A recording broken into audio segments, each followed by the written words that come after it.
Hello everyone.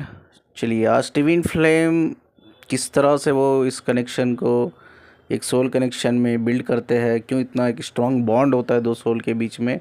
आज हम इसको समझने की कोशिश करेंगे। आज हम पीएलआर डिस्कस करेंगे। दो ऐसी स्टोरी मैं आज शेयर करूंगा आपके सोबत, ठीक है, जिससे हमें ये समझ में आए कि ट्विन फ्लेम कनेक्शन एक्चुअली होता कैसा है और ये इतना स्ट्रॉन्ग बॉन्ड एक दूसरे में बनता कैसा है। ठीक है, ये वीडियो पूरा सुनिए। कहीं सारे आपके इल्यूशंस हट जाएंगे। कई सारे मिसकॉन्सेप्शंस आपके इस जर्नी के बेस पर, एक कनेक्शन के बेस पर हट जाएंगे जो आपके दिमाग में छाए हुए हैं अभी तक। एक मैस्कुलिन की स्टोरी है। पीएलआर में हमने कई सारी चीज़ें फाइंड आउट की। तो पीएलआर में हमने ये फाइंड आउट की कि इन्होंने कहा सर वो 1930 यानी कि 1930 में इन्होंने फर्स्ट टाइम अपनी डीएफ को देखा था अपनी ही स्कूल में। तो मैंने इनसे क्वेश्चनिंग की, ये क्यों 1930 ही क्यों, पहले क्यों नहीं देखा आपने, क्यों 1930 में ही आपने देखा। तो मैस्कुलिन ने कहा कि सर मैं जिस गांव से बिलोंग करता हूँ, मैं जो प्रीवियस लाइफ थी एक छोटे से गांव से बिलोंग करता हूँ। और 1930 में तो आप जानते ही होंगे कि हमें आज़ादी ही नहीं मिली थी अभी तक। ठीक है, उस टाइम पे ऐसा माहौल था, एक हड़बड़ी वाला माहौल था कि देश को आज़ाद करना है। हम देश को आज़ाद करने के लिए क्या कर सकते हैं। हर जगह मीटिंग्स हुआ करती थी, लोग जमा होते थे। तो उस टाइम पे भी एक ब्रिटिश का बहुत बड़ा एक एनफोर्समेंट था। उस टाइम पे ब्रिटिश लोग जो सोशलिस्ट होते थे, जर्नलिस्ट होते थे, जो अवेयरनेस फैलाते थे लोगों के बीच में कि ब्रिटिश का एजेंडा क्या है, वो किस तरह से वो हमें ग़ुलाम बना रहे, किस तरह से हमारे देश को वो अपने कब्ज़े में अभी भी वो राज करना चाहते हैं। तो वैसे लोगों को स्पेशली टारगेट करके जो लॉ इन्फोर्समेंट था ब्रिटिश का उस टाइम पे, उनका ही लाज चलता था। तो उठा लिया करते थे, घर से उठा लिया करते थे, उनको रोडों से उठा लिया करते थे। जब कोई मीटिंग्स होती थी, लोगों की भीड़ जमती थी, वहाँ से उठा लिया करते थे, उनको जेलों में डाला करते थे। उस टाइम पे बहुत हड़बड़ी माहौल था। तो फिर भी जिस जगह से मेरा जन्म हुआ, जो मेरी पास्ट लाइफ है, वो छोटा सा गाँव है, वहाँ का पॉपुलेशन इतना ज़्यादा नहीं था, बहुत कम पॉपुलेशन था। लेकिन ये हमें लोगों के बीच में बातें हुआ करती थी, सुनने को मिलता था कि भाई पूरे शहर में यानी कि इंडिया में ये सब माहौल है करके। बट हमारा जो ब्रिटिश था उस टाइम पे, उसने जो कब्ज़ा किया था वो गांव में था। तो वो बहुत अच्छा इंसान था। इनफैक्ट हर वो बेसिक नीड प्रोवाइड करता था गाँव के लोगों के लिए। गाँव बहुत छोटा था सर, और गाँव के लोग भी बहुत कम थे, बहुत कम लोग थे। ठीक है, तो वो आराम से बेसिक नीड्स प्रोवाइड करता था बच्चों को, स्कूल की फैसिलिटीज़ और आगे जाकर कॉलेज की फैसिलिटीज़ भी हमें मिली। जब मैं आई थिंक मुझे याद है ये 1930 की बात है। ये सब ये मैस्कुलिन बोल रहा है जब वो हाइप्नोटाइज स्टेट में है। कब बोल रहा है, is not awake and no, वो अवेक नहीं है। अब ये मैस्कुलिन ये सब बातें एक हाइप्नोटाइज जो स्टेट होता है वो स्टेट में बोल रहा है, यानी कि इसका कॉन्शियसनेस अभी पास्ट लाइफ में ट्रैवल हो चुका है इसके चाइल्डहुड से होकर। तो अभी ये बोल रहा है कि हमें हर बेसिक नीड प्रोवाइड की जाती थी। और वो 1930 जो साल था मुझे याद है, जहाँ फर्स्ट टाइम मैंने अपनी डीएफ को देखा था। और मुझे पता भी नहीं वो डीएफ है, वो कॉन्सेप्ट हमें पता भी नहीं था उस टाइम पे। तो बाद मैंने ये कहा कि क्यों 1930 में। आई थिंक उन्होंने कहा मैस्कुलिन, आई थिंक मैं जब तक मैं 8-10 साल का था तब मैंने उनको देखा, तो इससे पहले क्यों नहीं देखा। तो उन्होंने बोला सर हमारा गांव तो बहुत छोटा है, और वो जो लड़की आई थी वो हमारे गांव से बिलोंग नहीं करती थी, वो दूसरे गांव की बिलोंग करती थी। वो दूसरे गांव छोड़कर हमारे गांव में आ गई। वो रीज़न क्या है, उसकी मम्मी का डेथ हो गया, उसकी माँ का डेथ हो गया, और वो बहुत स्ट्रेस में रहने लगी बच्ची। वो भी 8-10 साल की थी। तो वो बहुत स्ट्रेस में रहने लग गई। उसके वजह से उनके जो डैड थे, उनके जो पिता थे, तो वो मुझे उस गांव में नहीं रहना है, वो गांव में मेमोरी बन चुकी है। तो मेमोरी की वजह से वो बच्ची स्ट्रेस से बाहर नहीं निकल रही है। तो इसीलिए वो स्ट्रेस से दूर करने के लिए उनके पिताजी ने हमारे गांव में आके सेटल हो गए, और हमारी स्कूल में उसने दाखिला ले ली। जब मैंने स्कूल में देखा, एक चीज़ मुझे बहुत अच्छी लगती थी सर, वो बहुत साइलेंट हुआ करती थी पढ़ाई में, बहुत she is very serious about it. पढ़ाई में बहुत ध्यान है। ठीक है, और उसकी आदत थी कि वो किसी से मिंगल नहीं होती थी। आई थिंक वो दूसरे गांव से लेकर ये गांव से आई है, तो हो सकता है उसके गांव में कोई फ्रेंड्स थे, वो फ्रेंड्स सर्कल को भी छोड़ के आई है। वहाँ की मेमोरीज उसको अभी भी याद रहती थी या दुख देती थी, ऐसा कुछ होगा। लेकिन मैं एक इंसान था सर, मैं एक ही वो इंसान था जिसे वो मुझे देखकर हंसती थी, मुस्कुराती थी। हमने कभी बात नहीं की सर, वो कभी, इनफैक्ट मैंने भी कई बार जाके उससे बात की। मैं उसको खेलने के लिए बुलाया, चल साथ में खेलते हैं, चल हमारे सोबत ज्वाइन कर। तो उसने कहा नो नो मैं नहीं खेलती। लेकिन ना, उसको मेरा बात करना उससे बड़ा अच्छा लगता था। वो चोरी छुपे भी मुझे मुस्कुरा के देखती थी। हँसती थी, चोरी छुपे देखती थी मुझे, उसको अच्छा लगता था, मैं दिलो दिल में अच्छा लगता था। और कितना अच्छा लगता था ये आगे मैं आपको बताऊंगा कि कितना अच्छा मैं उसको लगता था। कि एक्चुअली क्या हुआ उसके बाद, चलो वो ज़्यादा बात नहीं करती थी, साइलेंट होती थी, तो मैं खेल में बिज़ी हो जाता, मैं अपने दोस्तों में बिज़ी हो जाता, वो अपनी पढ़ाई में बिज़ी हो जाती। तो हम ज़्यादा मिंगल नहीं होते थे, एक दूसरे के साथ बातचीत नहीं करते थे। तो उसके बाद क्या हुआ, वक्त गुजर गया, कहा हमारी स्कूल ख़त्म हो गई। तो बाद में ब्रिटिश ने क्या किया, हमें ये खुशखबरी भी आई ब्रिटिश से कि आगे जाकर कॉलेज भी खुल रही है। उस टाइम पे स्कूल ही बड़ी मुश्किल से हुआ करती थी। तो ये भी पता चला कि यार कॉलेज, यानी कि हम कॉलेज नहीं बोलते थे उसको, उस टाइम पे एक हायर एजुकेशन बोलते थे, ठीक है। तो आगे भी हम पढ़ सकते हैं करके, तो हायर एजुकेशन के लिए हम एक अपॉर्चुनिटी हमें मिली है करके।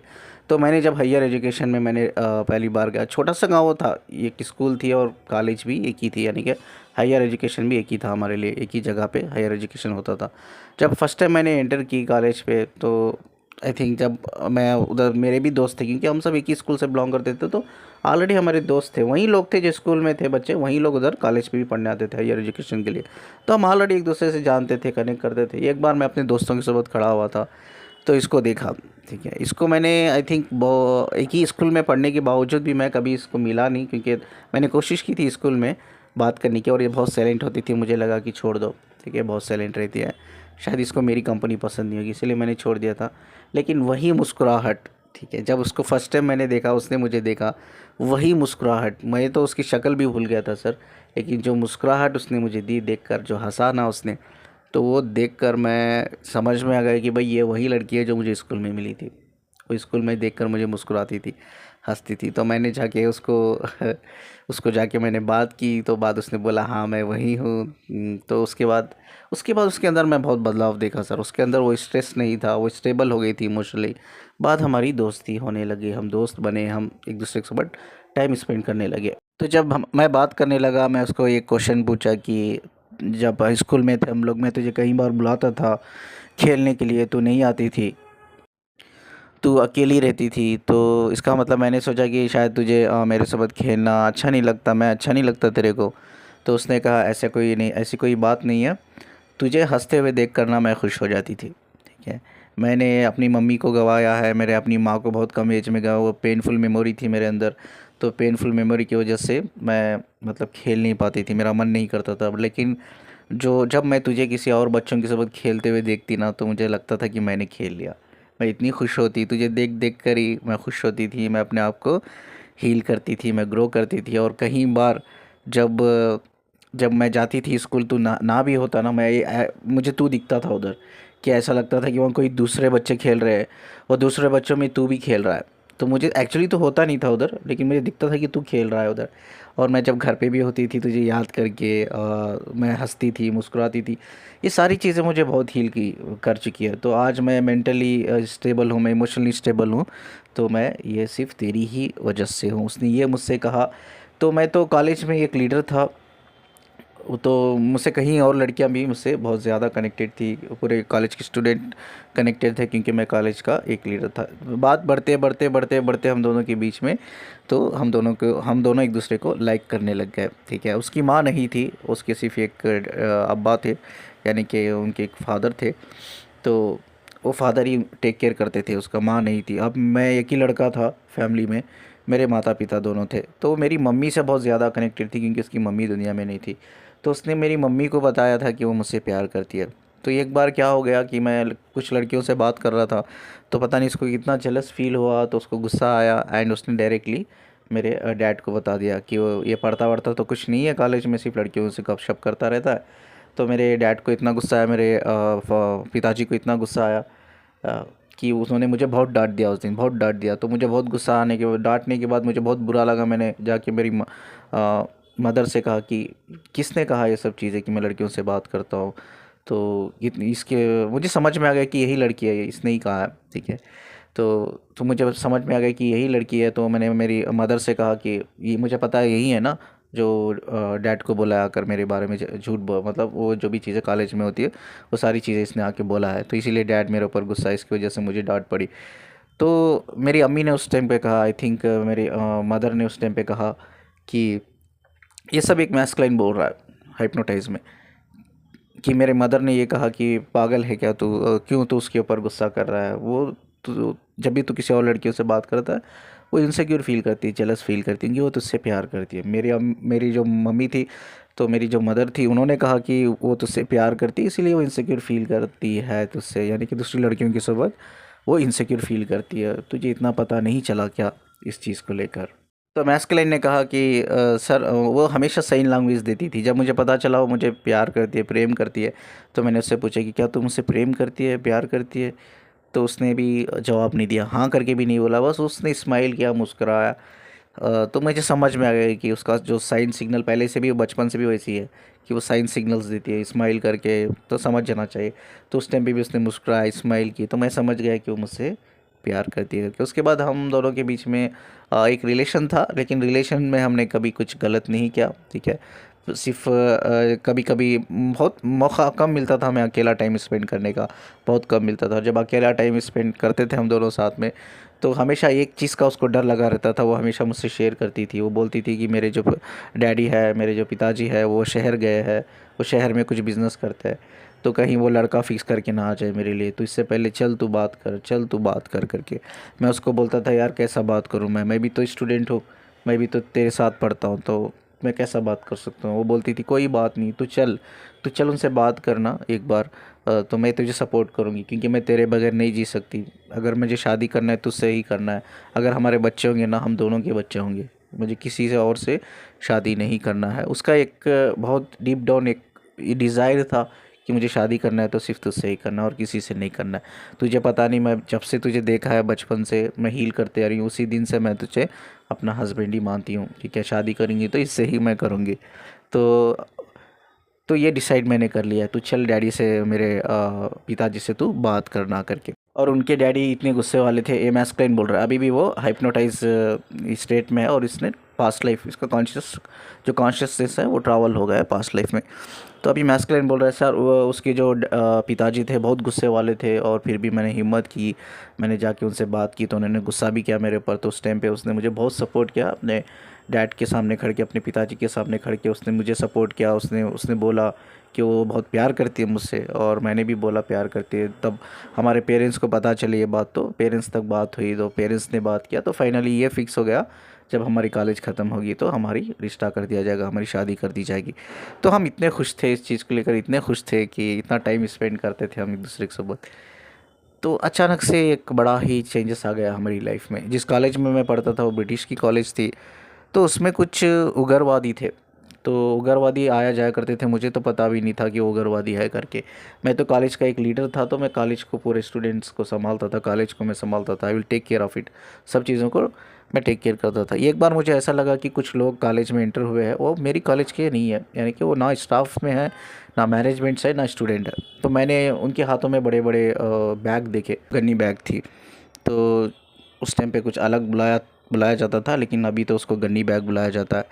तो उस वो बैग में कुछ था उनके पास, तो मैंने उनको कैच किया, पकड़ा, तो देखा कि उसमें हथियार है। तो मैंने उन, आई थिंक वो 5-6 लोग थे, तो उनको मैंने पकड़ा कि उसमें तो हथियार थे। तो मेरा जो वो कॉलेज जिसका था वो ब्रिटिश का था, वही प्रिंसिपल, वही मैनेजमेंट, सब वही चलाता था। तो मैं उनके पास लेके गया, तो उनको बताई मैंने चीज़ें कि देखिए इसमें तो हथियार है, ये लोग कौन है। तो उसने ऐसा एक्ट किया कि मैं तो नहीं जानता ये लोग कौन है, मतलब मुझे लगता है ये उग्रवादी है जो हथियार सप्लाई करते हैं, तो ये कॉलेज में घुस के आ गए हैं। तो उसने मुझे शाबाशी दी सबके सामने कि मैंने इतना अच्छा बढ़िया काम किया, इन लोगों को पकड़ाया। तो उसने क्या किया, मेरे ही सामने उन लोगों को जेल भेज दिया, क्योंकि क़ानून उसका था, लॉ इन्फोर्समेंट पूरा उसका ही था। तो एक्चुअली बाद में पता चला वो लोग उसके ही लोग थे जो हथियार सप्लाई करते थे उसके लिए, वो हथियार बाहर कंट्रीज़ को वो भेजा करता था। तो ये तो मुझे पता नहीं था कि ये सब उसके ही आदमी है। मुझे लगा कि कोई घुसे आए हैं, उग्रवादी है, कॉलेज में घुस गए हैं। तो उसने ऐसा भी एक्ट किया कि सभी के सामने मुझे शाबाशी दी और ये कहा कि बहुत बढ़िया काम किया है, और उसने मेरे ही सामने उनको जेल को भेजा। सब रिज़ॉल्व हो गया, सब चीज़ें रिज़ॉल्व हो गए। तो उन लोगों का भी जब जेल में चल गए, उनका जो ना, मुझे लगा कि वो जेल में चल गया, जेल में डाल दिया गया, बट उनको छोड़ दिया गया था। ऐसा दिखाया हमारे सामने में जेल में डाल रहे हम लोग उनको ले जाकर, तो लेकिन बाद में छोड़ दिया गया।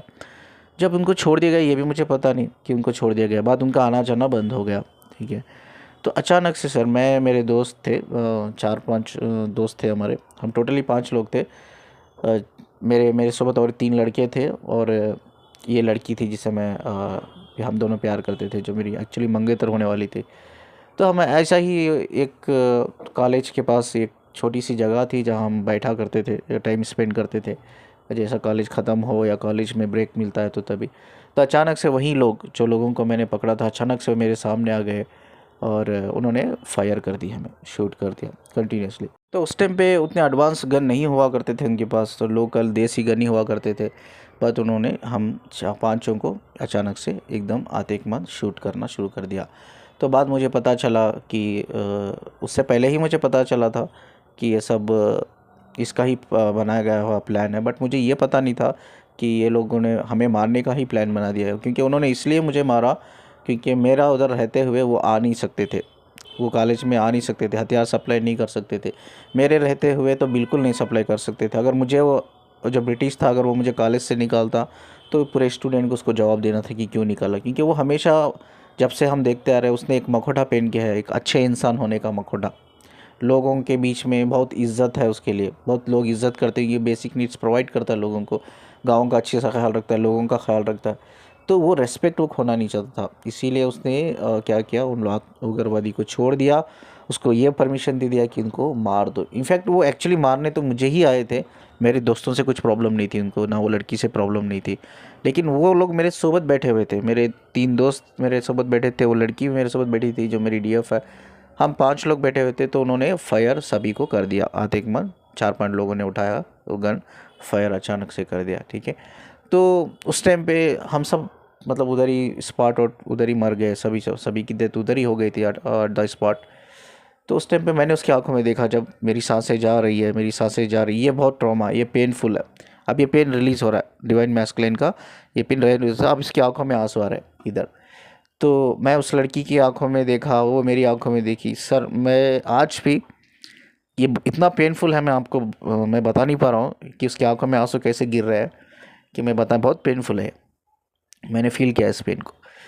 तो आज भी सर जब वो मर रही थी सर, तो उसकी चेहरे पर मैंने वो लास्ट टाइम जो चीज़ देखी ना, वहीं वो स्माइल थी, वो स्माइल थी, मुस्कुरा रही थी सर देखकर। उसे रत्ती भर अफसोस नहीं था कि वो मर रही है, उसे रत्ती भर अफसोस नहीं था कि उसको किसी ने गोली मार दी और उसकी कोई गलती नहीं है उसमें, सिर्फ वो मेरी वजह से मारी गई। वो मेरे साथ बैठी हुई थी इसलिए उन्होंने उसको मार दिया वो लड़की को। इतना इतना पेनफुल था ये, टू बी ऑनेस्ट मैं कहूँ बहुत पेनफुल है। इसे बंदे ने आज तक रिलीज़ नहीं किया है, बहुत पेनफुल है। तो उसकी आंखों में मैंने खुशी देखी सर, उसकी आंखों में, उसके चेहरे पे मैंने मुस्कुराहट देखी, स्माइल देखी। मतलब मुझे बिल्कुल भी नहीं लगा कि वो मर रही है, मुझे बिल्कुल भी नहीं लगा कि उसको अफसोस है। क्योंकि वो हमेशा मुझे कहती थी, जीना है तो तेरे सबत जीना है, नहीं तो तेरे सबत ही मरना है। ये है बॉन्ड, ट्विन फ्लेम का कनेक्शन इतना स्ट्रांग होता है, इतना आसान नहीं है ये रिलेशनशिप नहीं है, ये एक्चुअली ये कनेक्शन है, कनेक्शन है, ठीक है। आप इन दोनों के बीच में ये कॉमन चीज़ है, ये कभी रोमांटिक हुए ही नहीं एक दूसरे के साथ, इसीलिए कहते हैं ट्विन फ्लेम कनेक्शन ये अनरोमांटिक कनेक्शन है। क्योंकि एक दूसरे के साथ रहने के बावजूद भी, पता रहने के बावजूद भी इन्होंने कभी रोमांस या रोमांटिक या इंटीमेसी लेवल पे कनेक्ट ही नहीं हो पाए। इनका एक सोल कनेक्शन था, बस एक दूसरे को देखते थे, हंसते थे, मुस्कुराते थे, बात करते थे, अपने आप को हील कर लेते। लेकिन आज तो क्या हो रहा है, जर्नी के नाम पे आज कितने लोग गुनाह कर रहे हैं, जर्नी के नाम पे कितने आज घटिया काम हो रहे हैं, सोल कनेक्शन के नाम पे आज क्या क्या हो रहा है, ये हम सबको पता है। इसमें कहीं ना कहीं आप लोगों की मिसअंडरस्टैंडिंग भी है, कहीं ना कहीं इसमें आपकी बेवकूफ़ी भी है, कहीं ना कहीं आपको ये नॉलेज विजडम जो यूट्यूब चैनल वाले देते हैं, ठीक है, वो इनकम्प्लीट है, वो बिल्कुल इनकम्प्लीट है। कई चैनल्स में तो इनअक्यूरेट इन्फॉर्मेशन देते हैं, मिसगाइडेड करते हैं। कई चैनल में तो ये बोल देते हैं कि आपके मैस्कुलिन की वाइब्रेशन अगर बढ़ना है तो एक बार एटलीस्ट फेमिनिन को उसके साथ फिजिकल होना है। सब झूठ है। देखिए कितना पावरफुल कनेक्शन है, इतना ब्यूटीफुल कनेक्शन है। वो बंदी मर रही है, ठीक है, एंड वो बंदे की आंखों में देखकर दोनों एक दूसरे को मुस्कुरा रहे हैं। मैं उसको जब मैंने देखा मुस्कुराते हुए सर, तो मुझे ऐसा नहीं लगा कि मैं मर रहा हूँ। मुझे पता ही नहीं चला कब मेरी सांसें चल गई, कब मेरी रूह ट्रैवल हो गई मेरे बॉडी को छोड़ के। हंसते हंसते मुस्कुराते मुस्कुराते ही हमने एक दूसरे की आंखों के सामने हमने जान दे दी। तो जैसा मैं हमेशा कहता हूँ कि ट्विन फ्लेम कनेक्शन दुनिया में आने के बाद नहीं होता है। ये जो दो सोल है इनके बीच में एक स्ट्रांग लव फ्रीक्वेंसी कनेक्टेड रहती है। ये स्पिरिचुअल डायमेंशन से ही इनकी सोल कनेक्टेड रहती है, मर्ज रहती है। उसके बाद ये दुनिया में एक बॉडी के थ्रू इनकारनेशन लेते हैं या री इनकारनेशन लेते हैं। जैसा इस केस में भी हमने देखा कि जैसा ये लड़की आई, यानी कि एक बच्ची आई स्कूल में, तो उसकी मम्मी का डेथ हो गया था, वो ट्रॉमा में थी। लेकिन जब ये लड़के को देखकर, उसको हंसते हुए मुस्कुराते हुए, उसके दूसरे बच्चों के साथ खेलते हुए देखकर या उसके बारे में सोच सोच कर ही उसने अपने आप को हील कर लिया। ये साबित होता है ये जन्म से पहले ही इनकी दोनों की सोल ऑलरेडी कनेक्टेड है। अब इस लाइफ में इनका सिनारियो क्या है? अभी ये बंदा, ये जो डिवाइन मैस्कुलिन है, इनकी जो डिवाइन फेमिनिन है, ये लड़की से मिलने से पहले actually in the real world तो उसने सपने में देखना शुरू कर लिया। कई बार इसने उस लड़की को सपने में देखा, और जब फाइनली इसने कहाँ मिला ये लड़की को, जब ये कॉलेज गया, कॉलेज हुआ, कॉलेज में इसने पहले टाइम देखा एक दूसरे को। ठीक है, उधर भी सेम सिनारियो, इन्होंने एक दूसरे से कभी उतनी डीप लेवल पे बातें नहीं की, साथ में वक्त नहीं गुजारा, साथ में टाइम ही स्पेंड नहीं किया, बट दूर दूर से ही एक दूसरे को देखते रहे, हंसते रहे, मुस्कुराते रहे और अपने आप को हील करते रहे। तो ये बहुत ब्यूटीफुल स्टोरी है। ठीक है, इसके बाद समथिंग इज़ पर्सनल, मैं बताना नहीं चाहता, क्योंकि बस ये स्टोरी इसलिए शेयर किया बेस्ड ऑन हमें कुछ नॉलेज विजडम मिले इस स्टोरी से, इसलिए मैंने शेयर किया। अब वो कहाँ है, किधर है, ये सब पर्सनल चीज़ें हमें बताना नहीं चाहिए, या हमें इसके बारे में बात नहीं करना चाहिए। जहाँ लर्निंग नहीं है किसी भी चीज़ को लेकर, तो वो उसके बारे में हमें बात नहीं करना। यहाँ तक एक लर्निंग थी, एक विजडम था, मैंने शेयर किया, तो इसमें कई सारी चीज़ें हमें समझने को, जानने को मिली। चलिए एक नेक्स्ट पीएलआर के बारे में हम बात करके वीडियो को एंड करते हैं। चलिए नेक्स्ट पीएलआर भी एक मैस्कुलिन का ही है। ये मैस्कुलिन ने एक बड़ा कंट्रीब्यूशन दिया है देश की आज़ादी में। तो इन्होंने फ्रीडम फाइटर के साथ मिलकर लड़ा है एक्चुअली। तो जब इन्होंने ब्रिटिश के साथ लड़ा, तो फाइनली इनको एक सोशलिस्ट थे, एक जर्नलिस्ट थे, ये अवेयरनेस फैलाते थे लोगों में, और लोगों के बीच में जाकर मीटिंग रख कर इंफॉर्मेशन देते थे, क्या सही क्या गलत, हमें कैसा लड़ना है, यही सारी चीज़ें उस टाइम पे यही सारी चीज़ें होती थी। तो इनको भी क़ैद कर लिया गया, क्योंकि एक जर्नलिस्ट थे, पढ़े लिखे इंसान थे, समझदार इंसान थे, एक अवेयरनेस फैलाते थे, इनको भी क़ैद कर लिया गया।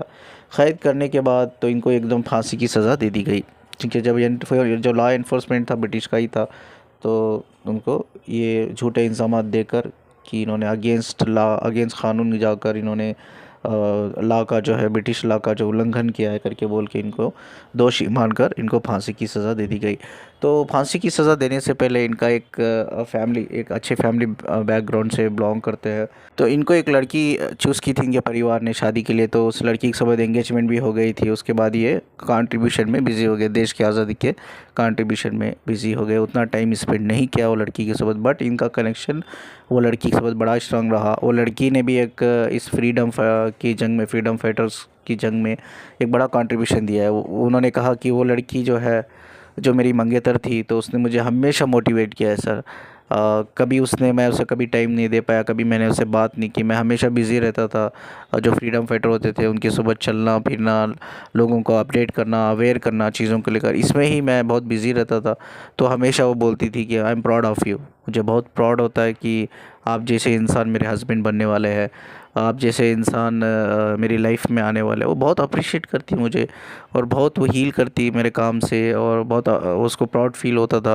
वो हमेशा मोटिवेट भी करती। कभी कभी मैं निराश हो जाता, कभी कभी मैं थक जाता, तो वो मेरे पास आती और मुझसे बातें करती वो, और मुझे मोटिवेट करती, इनकरेजमेंट करती कि मुझे इस काम में आगे बढ़ना चाहिए।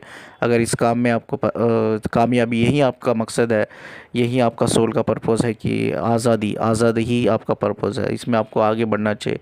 तो कभी किसी चीज़ के लिए उसने मुझे ब्लेम नहीं किया, ना झगड़ा किया, ना, मतलब हमारे बीच में इतनी अच्छी बॉन्ड थी, इतनी अच्छी कनेक्शन थी। वो मेरी आंखों में देखकर मुझे पढ़ लेती थी, मेरी आंखों में देखकर वो बता सकती थी मेरे दिल में क्या चल रहा है, मेरे दिमाग में क्या चल रहा है, एवरीथिंग शी नो।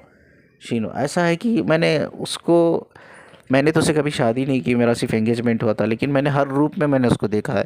कभी मैंने अपनी माँ के रूप में उसको देखा है, कभी एक गर्लफ्रेंड के रूप में देखा है, कभी दोस्त के रूप में देखा है, कभी वाइफ़ के रूप में भी मैंने देखा है, एक मंगेतर के रूप में भी मैंने देखा है। कई रोल उसने मेरी लाइफ में निभाए हैं और मुझे एनकरेजमेंट किया है। तो जब मुझे फांसी की सज़ा दे दी गई, अब मुझे कुछ दिनों में फांसी देने वाले हैं ले जाकर, तो मुझे वो मेरी फैमिली से मिलने का मौका दिया गया। तो जब मैंने फैमिली से मिला, मेरे पेरेंट्स से, सबसे मिला, तो वो मंगेतर भी मेरी आई थी मुझसे मिलने के लिए। वो मेरी आखिरी मीट थी। मैंने आखिरी टाइम हम दोनों ने एक दूसरे को देखा था। उस टाइम पे कुछ भी बात नहीं कि हमने एक दूसरे की आंखों में देखा, मुस्कुराया। और हाँ, थोड़ा इमोशनल थी वो, आंखों में उसके आंसू थे कि मुझे अब फांसी दी जा रही है करके। बट उसके अंदर वो एक प्राउडनेस था, कि वो गर्व था उसके अंदर कि चलो, मैं आज जान भी मेरी जा रही है, मुझे फांसी भी दी जा रही है, तो एक आज़ादी के लिए मैं मर रहा हूँ। मैं एक आज़ादी, देश को आज़ाद करने के लिए मैं मर रहा हूँ। तो कहीं न कहीं चीज़ें हमें उस टाइम पे तो बात करने का मौका नहीं मिला, लेकिन जैसा मैं हमेशा कहता था कि आँखों-आँखों में ही वो सब कुछ पढ़ लेती थी। मैं भी उसकी आँखों-आँखों में ही सब कुछ पढ़ रहा था। हम दूसरे को, एक दूसरे को गौर से देखा, और हमने वो फीलिंग, वो इमोशन सब एक दूसरे की आँखों में देखकर रीड कर लिए। ठीक है, उसके अंदर वो दुःख था, लेकिन वो एक प्राउडनेस थी, गर्वनेस था। लेकिन उस टाइम पे हमें बात करने का ना मौका नहीं मिला। और जब मेरी फांसी तय कर दी गई, उससे एक दिन पहले वो मेरे पास अपने भाई को लेकर आई थी। ये सब पीएलआर है, यानी कि ये भी जो मैस्कुलिन है, ये हाइप्नोटाइज स्टेट में है अभी। ये इनका जो कॉन्शियसनेस है, पास्ट लाइफ में ट्रैवल हुआ है, वो सब बात कर रहे हैं, मेमोरी के लेवल पे ये बात कर रहे हैं। तो एक बार अपने भाई के साथ तो मिलने के लिए आई थी, तब मैंने कहा उसे कि तुम शादी कर लेना। मैंने ये बात बोली कि तुम शादी कर लो, मैं तो फांसी दे दी जाएगी, तुम शादी कर लेना। तो उसने क्या कहा, मैं शादी नहीं करूँगी। जैसा तुमने लड़ा है ना फ्रीडम के लिए, जैसा तुमने आज़ादी के लिए अपनी जान दे रहे हो ना, मैं भी अपनी ही देश के लिए, अपनी ही आज़ादी के लिए जान दे दूँगी। मैं भी लड़ूंगी। अब मेरा पर्पस, जो तुम्हारा पर्पस था, अब वो पर्पस मेरा है। ऐसा मत समझो तुम दुनिया से जा रहे हो तो तुम्हारा पर्पस करने वाला कोई नहीं है। वो पर्पस मैं करूँगी। बस फ़र्क इतना होगा, तुम जेंट्स में रहकर, मेल्स में रहकर तुम अवेयरनेस फैलाते थे, लेकिन अब मैं लेडीज़ को इकट्ठा करूँगी। मैं तुम्हारी ही जो नॉलेज, जो विज़डम है, जो कुछ तुमसे मैंने सीखा है, जितने भी टाइम मैंने तुम्हारे साथ स्पेंड किया है, वो नॉलेज, वो विज़डम मैं उन औरतों को इकट्ठा करके, जो अनपढ़ औरतें हैं, उनको इकट्ठा करके मैं अवेयरनेस दूंगी। तुम्हारे जाने के बाद मेरा काम यही होगा, मैं लोगों के बीच में मैं भी रहूँगी, फीमेल्स के बीच में मैं अवेयरनेस फैलाऊँगी। जो काम तुम कर रहे थे वो काम मैं करूँगी। अगर इसके लिए मुझे फांसी की भी सज़ा हो जाए या मुझे मौत आ जाए, आई डोंट केयर। तो उसने जाते जाते एक बात बोल दिया सर मुझे। वो कहा कि हमारी शादी तो नहीं हुई है, मैंने जब हमारी एंगेजमेंट हुई, जो मैंने आपको देखा है, जितना आपने मेहनत करते हो देश को आज़ाद करने के लिए, लोगों को हेल्प करने के लिए, जब मेरे दिल में आपके लिए बहुत इज़्ज़त है। मैं पहले से ही आपसे बहुत प्यार करती हूँ और बहुत कनेक्टिविटी फ़ील करती हूँ। ऐसा लगता है कि मैं पहले से ही आपको जानती हूँ। आपके दिल, आपकी आंखों में देखकर आपके दिल के दर्द को मैं महसूस कर सकती हूँ। आपके दिमाग में क्या चल रहा है मैं समझ सकती हूँ। तो मुझे लगता है मेरा आपका पुनर्जन्म का एक रिश्ता है। तो मैंने आपको एक हस्बैंड मान लिया है, मैंने पति मान लिया है। तो मेरी शादी हो या ना हो, मेरे लिए आप पति वही हैं। ठीक है, जिस दिन आपकी डेथ हो जाएगी, यानी जिस दिन आपको फांसी लगा दिया जाएगी, उस दिन मैं ये अपने आप को एक वीडियो कंसिडर कर लूँगी और मैं देश के लिए अपनी जान दूँगी। मैं लोगों के बीच में रहकर लोगों को मैं अवेयर करूँगी। आज़ादी की तरफ हम लड़ेंगे, आज़ादी की तरफ हम आगे बढ़ेंगे करके वो लास्ट उसके लफ्ज़ थे। मैं मिला था उसे, सुना उसके लफ्ज़, और उसके बाद मुझे फिर से उसे देखने का मौका नहीं मिला और मुझे फांसी दे दी गई। अब ये स्टोरी शेयर करने का एक मकसद है, मैं आपको बताता हूँ। ट्विन फ्लेम्स जो होते हैं ना, नॉर्मल लोग नहीं हो सकते। ट्विन फ्लेम रेयर कनेक्शन क्यों कहते हैं हम लोग, वेरी रेयर, बिकॉज ये लोग अगर उनका पास्ट लाइफ भी उठा के जाके देखें ना, ये लोग कुछ ना कुछ सैक्रिफाइस करके आए हैं। कभी देश के लिए अपनी जान सैक्रिफाइस कर दिया, किसी और के लिए, फैमिली के लिए अपनी ख्वाहिश है, अपने डिज़ायर, सब कुछ सैक्रिफाइस कर दिया। यानी कि ये ऐसे लोग हैं, एक वॉरियर है अपने आप में। इनकी ऐसी सोल है, जिस बॉडी में भी वो इनकारनेट होती है, री इनकारनेशन होते हैं, इनमें वो लीडरशिप क्वालिटी होती है। ये लीडरशिप क्वालिटी होती है। ठीक है, उनके अंदर एक वॉरियर होता है, एक फाइटर होता है, हमेशा अपनी जान दूसरों के लिए गवाई है। ये गवाई है, लड़े हैं ये, कभी देश के लिए, कभी परिवार को चलाने के लिए, कभी अपने लिए। तो ये फाइटर्स है। जो फाइटर सोल है ना, जो वॉरियर सोल है, they are actually twin flames. तो हमेशा कई सारे मैंने कहा स्टोरीज मैंने पीआरआर में देखी है, मैंने पास लाइफ एग्रेशन किया है, मैंने मेडिटेशन किया है। ये सब लीडर्स है एक्चुअली, दे आर लीडर। जैसा आपने पहली स्टोरी में क्या सुना, वो लड़के ने कहा कि मैं तो कॉलेज पे लीडर था, मैं सब टेक केयर करता था। अब सेकेंड पीएलआर में ये फ्रीडम फाइटर है। तो मतलब ये सोल वेरी स्ट्रॉन्ग सोल है। Twin flame soul is very strong soul, powerful, अपने आप में एक पावरफुल सोल है वो। बोलते हैं ना, twin flame connection is more powerful connection. आप सेकेंड स्टोरी में देखो या फर्स्ट स्टोरी में देखो, दोनों में ये कनेक्शन रोमांटिक कनेक्शन नहीं है। दोनों में, दोनों कपल्स में कोई रोमांटिक कनेक्शन है, अनरोमांटिक कनेक्शन है। इट्स मोर, हम क्या देख रहे हैं इस कनेक्शन में, मोर दो चीज़ देख रहे हैं, वो है एक दूसरे के लिए वैल्यू और एक दूसरे के लिए रेस्पेक्ट। वो मोर देन लव, वो प्यार से बढ़कर है। जब किसी कपल्स में वैल्यू एंड रेस्पेक्ट होती है, प्यार तो उधर 100% होता है, जन्मों जन्मों का प्यार हो गया वो, तो कभी ख़त्म ना होने वाला अनकंडीशनल डिवाइन लव, वो है एक्चुअली प्यार। तो ये दोनों कपल्स में हमने एक चीज़ देखी, वह एक दूसरे के लिए वैल्यू एंड एक दूसरे के लिए रेस्पेक्ट। तो इसीलिए कहते हैं twin flame connection is unromantic connection, और ये बहुत पावरफुल कनेक्शन इसलिए हम बोलते हैं क्योंकि उनकी सोल एक खुद एक वॉरियर है, वो अपने आप में पावरफुल है। ठीक है, आज कोई भी इंसान आ रहा है इधर, एक फिजिकली यूज़ करके चल जा रहा है, आज मैं आपको इमोशनली यूज़ करके चल जा रहा है, फाइनेंशियली यूज़ करके चल जा रहा है, क्या सच में ये लोग ट्विन फ्लेम्स है? सच में एक लोग डिवाइन कहलाने के लिए लायक है? डिवाइन के 1% को भी ये मैच नहीं होते। वो वॉरियर्स है, रियल हीरोज़ है वो लोग। ठीक है, चाहे फेमिनिन हो या मैस्कुलिन हो। तो कोई भी ये हीरो, ये क्वालिटी उनमें रहती है क्या? कोई इंसान जो ये क्वालिटी है कभी किसी को यूज़ कर सकता है? नहीं यूज़ करता। ये सब लोग कार्मिक में है, कर्मा में है, डिस्ट्रक्टिव एनर्जी में फंसे हुए हैं, मैट्रिक्स बिहेवियर में फंसे हुए। इनका खुद का कर्मा है भाई, इनका ऑलरेडी पास्ट लाइफ से कई लोगों से कर्मा जुड़ा हुआ है। ठीक है, तो कार्मिक साइकिल में फंसे हुए हैं लोग, तो ये कहाँ के लीडर है? ये कहाँ के ट्विन फ्लेम सोल है?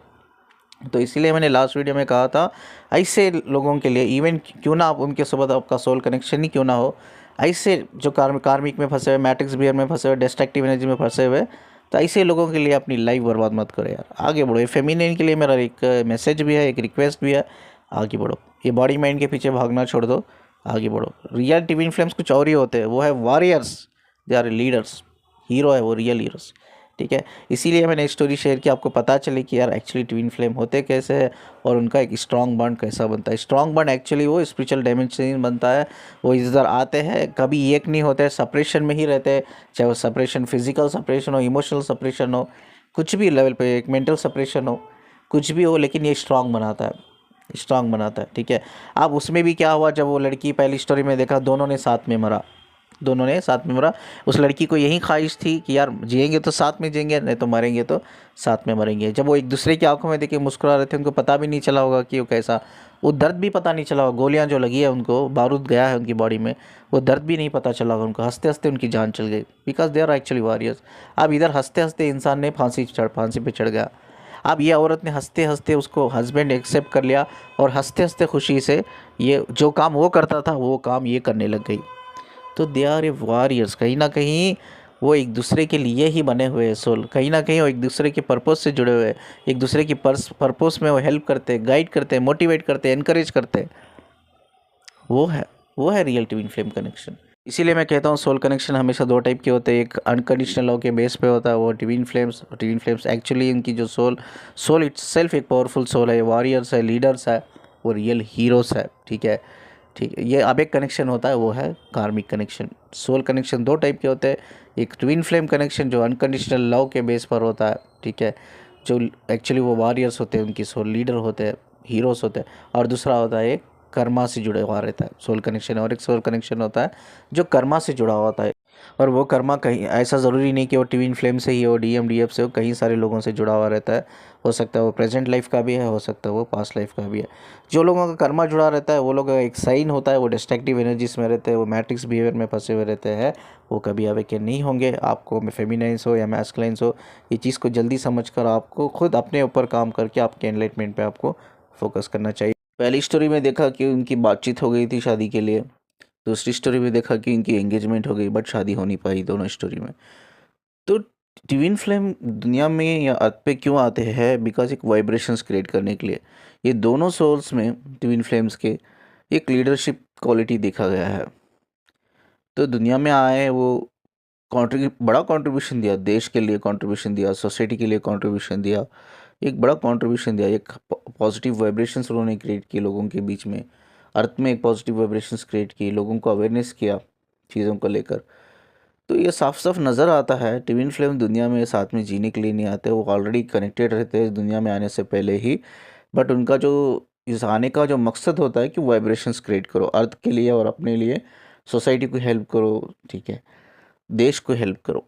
तो ये एक्चुअली उनका इंटेंशंस होता है, क्योंकि ट्विन सोल जो होता है ना, अपने आप में एक पावरफुल सोल है, अपने आप में एक हीरो है, एक पावरफुल सोल है, एक वॉरियर है और एक लीडरशिप क्वालिटी उनमें होती है। चलिए, इस खूबसूरत बात को बोलकर मैं वीडियो को एंड करता हूँ। काउंसलिंग के लिए नंबर आप देख रहे हो स्क्रीन पे, आप मुझे कांटेक्ट कर सकते हो। वीडियो को जितना लाइक करते हो ना, प्लीज़ उससे ज़्यादा शेयर कर देना, क्योंकि बहुत रेयर चैनल है जो एक्यूरेट इन्फॉर्मेशन आपको देते हैं। और चैनल को सब्सक्राइब करना मत भूलना। मुझसे कनेक्ट रहने के लिए, मुझे सुनने के लिए शुक्रिया जी। अल्लाह हाफिज़।